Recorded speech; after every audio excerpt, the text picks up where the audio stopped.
மனிதனுக்கு அத்தியாவசிய தேவைகளில் ஒன்றான உணவுக்கு அடுத்தபடியாக தேவைப்படுவது உடையை உற்பத்தி செய்து தருவதற்காக பஞ்சாலைகள் பெருமளவில் செயல்படுகின்றன.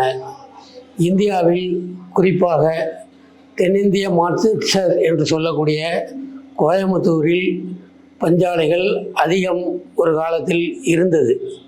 இப்பொழுதும் தமிழ்நாட்டில் இந்தியாவில் இருக்கின்ற 75% ஆலைகள் தமிழ்நாட்டில் இருக்கின்றன. 1500க்கும் மேற்பட்ட ஆலைகள் செயல்படக்கூடிய நிலைமை இருக்கிறது.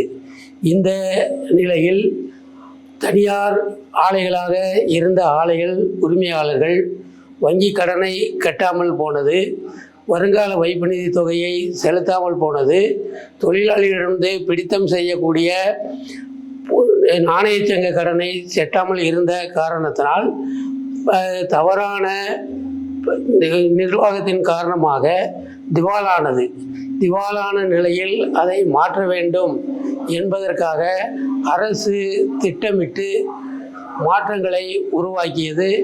அவைகளை உள்ளிட்டு தனியார் நிறுவனங்களை, நஷ்டமான நிறுவனங்களை மாற்றுவதற்காக தேசிய அளவில் பஞ்சாலை கழகம் உருவாக்கப்பட்டது. NTC என்று சொல்லக்கூடிய நேஷனல் டெக்ஸ்டைல் கார்ப்பரேஷன் உருவாக்கப்பட்டதில் 105 மில்கள் இயங்கிக் கொண்டிருந்தன. ஆனால் தற்பொழுது 25 மில்கள் இயங்கக்கூடிய நிலைமை இருக்கிறது. இம்மில்கள் நஷ்டத்தில் இயங்குகின்றன என்ற காரணம் காட்டி ஒவ்வொரு மில்லாக நிறுத்தக்கூடிய நிலைமை இருந்தது. இப்பொழுது சமீபத்தில் ஏற்பட்ட கொரோனா பெருந்தொற்றின் காரணமாக மூடப்பட்ட பஞ்சாலைகள் மத்திய அரசில் இதுவரை திறக்கப்படவில்லை. தமிழகத்தில் 7 பஞ்சாலைகள் இருக்கின்றன.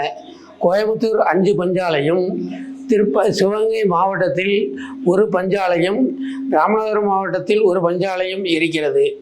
அந்த பஞ்சாலைகள் அந்த பின்தங்கிய மக்களுக்காக இயக்கப்படக்கூடிய பஞ்சாலைகள் செயல்படாத தன்மை இதுவரை 4 ஆண்டுகளாக ஒன்றிய அரசு துறக்கவில்லை. அதே நேரத்தில் தமிழ்நாட்டில் 18க்கும் மேற்பட்ட கூட்டுறவு நூற்பாலைகள் செயல்பட்டு வந்தன. அவைகளில் இப்பொழுது 6 மட்டுமே செயல்பாட்டில் இருக்கிறது. மீதி பஞ்சாலைகள் மூடப்பட்டிருக்கிறது. எம்ஜிஆர் ஆட்சி காலத்தில் கைத்தறி நெசவாளர்களுக்கு நூல் கிடைக்க வேண்டும் என்பதற்காகவும், இலங்கை அகதிகளுக்கு வேலை கொடுக்க வேண்டும் என்பதற்காகவும், தலித் மக்களுக்கு வேலை கொடுக்க வேண்டும் என்பதற்காகவும் உருவாக்கப்பட்ட கூட்டுறவு பஞ்சாலைகள் மூடப்பட்டுள்ளன. 6 கூட்டு பஞ்சாலைகள் இயங்கினாலும் கூட இப்பொழுது கிருஷ்ணகிரி மாவட்டம், ராமநாதபுரம் மாவட்டம், புதுக்கோட்டை மாவட்டம், தேனி மாவட்டம், தூத்துக்குடி மாவட்டம், கன்னியாகுமரி மாவட்டம் ஆகிய 6 மாவட்டங்களில் இயங்கக்கூடிய பஞ்சாலைகளில் 2000 தொழிலாளர்கள் வேலை பார்த்து வருகின்றனர்.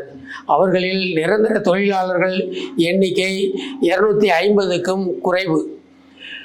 80% நிரந்தர தொழிலாளர்கள் இருக்க வேண்டும் என்று சொல்லக்கூடிய நிலையில் 1500க்கு மேல் நிரந்தர தொழிலாளிகள் பணியாற்ற வேண்டிய இடத்தில் 250க்கும் குறைவாகவே இருக்கின்றனர். பஞ்சாலைகளில் பெண்கள் அதிகமாக வேலை பார்க்கக்கூடிய தன்மை இருக்கிறது. அவர்களுக்கு குறைந்தபட்ச கூலி உறுதி செய்யப்படவில்லை. பஞ்சாலைகளில் பணிபுரியும் பயிற்சியாளர்களுக்கு 544 ரூபாய் ஊதியம் கொடுக்க வேண்டும் என கூறப்பட்டாலும் கூட, தமிழ்நாடு அரசு உத்தரவு இருந்தாலும் கூட 544 ரூபாய் ஊதியம் நிரந்தர தொழிலாளருக்கு இல்லை. 250 முதல் 350, 400க்குள்ளுதான் பஞ்சாலை தொழிலாளிகளுடைய தினக்கூலி இருந்து கொண்டு இருக்கிறது. 20 ஆண்டுகளாக இந்த தொழிலாளர்களுக்கு ஊதிய உயர்வு இல்லை. அதை காரணம் காட்டி குறைந்தபட்ச கூலியை உருவாக்க வேண்டும் என்பதற்காக தொடர்ந்து CIT சம்மேளனம் போராட்டத்தை நடத்தி வருகிறது. தமிழக அரசாங்கத்தினுடைய கவனத்திற்கு கொண்டு வருகின்றோம். இப்பொழுது அமைந்த இன்னைக்கு விடியலை உருவாக்குவோம் என்று சொன்ன ஸ்டாலின் அரசு அமைந்தவுடன் குறைந்தபட்ச கூலிக்கான ஒரு கமிட்டியை போட்டது. கமிட்டி 90% பணிகளை முடித்திருந்த நிலையில் கோயம்புத்தூரை சேர்ந்த உதவி ஆணையர் அவர்கள் பணி மாற்றம் செய்யப்பட்டார். அதற்கு பின்பாக காலம் கடந்ததனால் அந்த கமிட்டியினுடைய காலமும் முடிந்துவிட்டது. கமிட்டி செயல்படவில்லை. மீண்டும் கமிட்டியை உருவாக்க வேண்டும், தொழிலாளிகளுக்கு குறைந்தபட்ச கூலியை கொடுக்க வேண்டும் என்பதற்காக பல வகையில் தமிழ்நாடு அரசை வலியுறுத்தி வருகின்றோம். ஆனால் தமிழ்நாடு அரசு செய்வதெல்லாம் நிரந்தர தொழிலாளர்களுடைய எண்ணிக்கையை குறைத்துவிட்டு ஒப்பந்த தொழிலாளர்களை அதிகப்படுத்தி வேலை வாங்கக்கூடிய நிலைமை இருக்கிறது. என்எம்ஆர் என்று சொல்லக்கூடிய தினக்கூலி தொழிலாளிகளை ஒப்பந்த முறைக்கு மாறும்படி கட்டாயப்படுத்துகிறது. அண்ணா கூட்டுறவு நூற்பாலையில் 268 பேருக்கு மேல் நிரந்தரம் செய்யப்பட வேண்டும், 10 ஆண்டுகளுக்கு மேல் பணிபுரிந்து உள்ளார்கள் என்று சொல்லப்பட்ட நிலையில் போடப்பட்ட உத்தரவை எதிர்த்து உயர்நீதிமன்றம் நிர்வாகம் செல்கிறது. உயர்நீதிமன்றத்திலும் மாற்றம் செய்ய வேண்டும் என்பதை வலியுறுத்தி நிர்வாகத்திற்கு எதிராக வழக்கு திரும்பி தொழிலாளிகளை நிரந்தரம் செய்ய வேண்டும் என்ற உத்தரவு அமலாக்கப்படவில்லை. தமிழ்நாடு அரசு பஞ்சாலைகளில் நிரந்தர தொழிலாளர்கள் எண்ணிக்கையை அதிகரிக்க வேண்டும், பெண்களுக்கு குறைந்தபட்ச கூலியை உறுதிப்படுத்த வேண்டும், தனியார் பஞ்சாலைகளில் குறைந்தபட்ச கூலியை அனைவருக்கும் கிடைக்க செய்யக்கூடிய வகையில் கமிட்டியை செயல்படுத்தி உரிய நடவடிக்கை எடுக்க வேண்டும் என பஞ்சாலை தொழிலாளர் சம்மேளனத்தின் சார்பில் கேட்டுக்கொள்கின்றோம்.